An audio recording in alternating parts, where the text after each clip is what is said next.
Good evening and thank you for joining us on the program. I'm Temple Ashaju.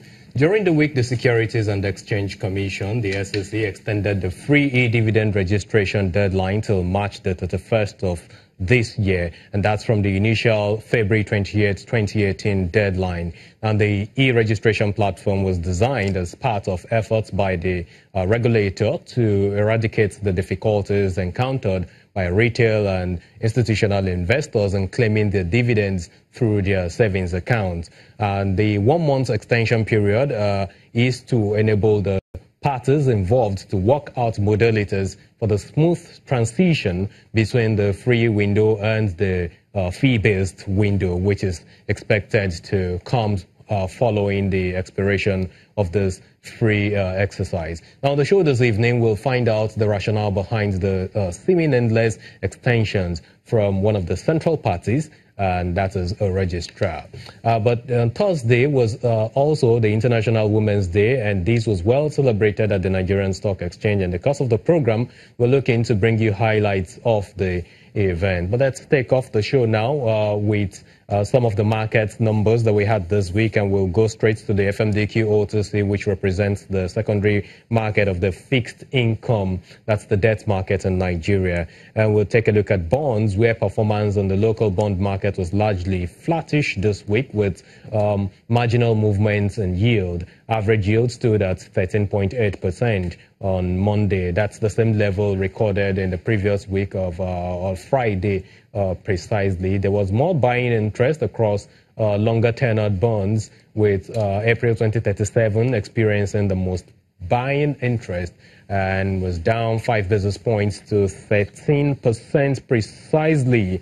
And that's why you have the number on the screen representing what transpired at the FMDQ OTC yesterday, Friday, where the January 2026 and April 2037 security had a lot of buy sentiment from investors. July 2034 is what you also have right there, giving us, among other things, giving us a total of 61 deals on the side of the markets, and total value put at 29.344 billion naira. In the Treasury bills market, performance was mixed as rates across benchmark tenors trended lower on 2 of the 5 trading days. Now, the trading week started on a relatively quiet note, with the average rate across benchmark tenors staying flat at 13.9% as the CBN continued open market operations mop-ups. But average rates closed the week at 13.9%, indicating a 3 basis points week-on-week decline.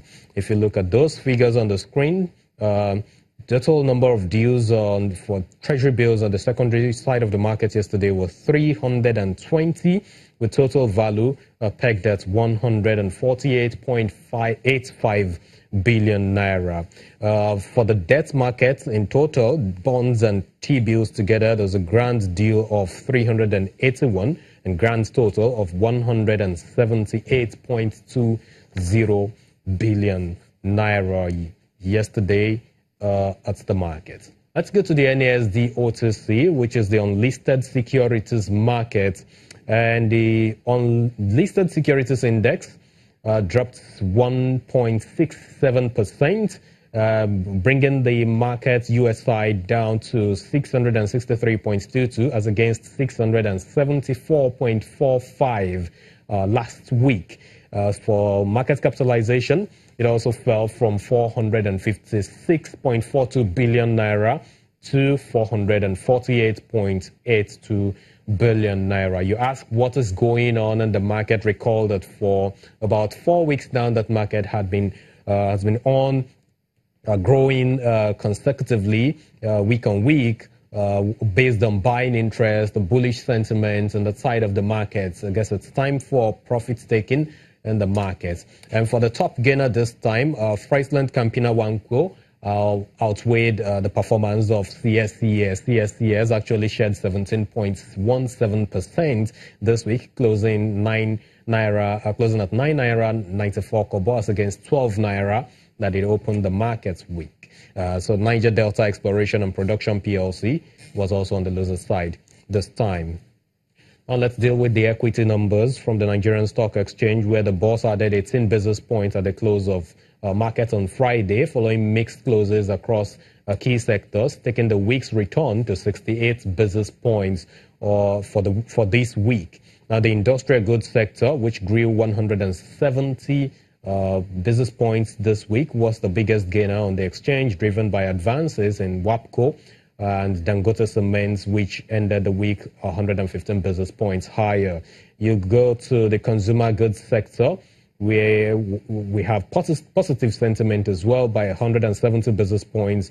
Advances in Cadbury and Nigerian breweries helped shape the sector, despite a pullback in Unilever this week by 372 basis points. And on the other hand, the banking sector closed lower, as the sector was the only loser this week, down 108 basis points, following declines in Guarantee Trust Bank and Zenith Bank, leaving room for entry by investors next week. The oil and gas sector was about the largest gainer this week, 558 basis points, and that was supported by strong buying interest in Seplat and Total, as well as a few other companies that have been promoting that sector.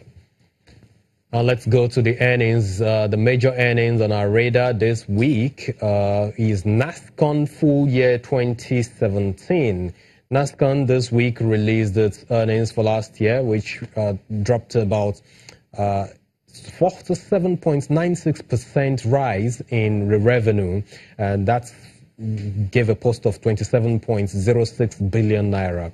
Post-trust profit was 5.34 billion naira, up 121.25%, and the proposed dividend from the company is 1 naira 50 kobo per share. Given the number at which that stock closed the market on Friday, it represents a 6.11% rise in profit or dividend being declared by the company.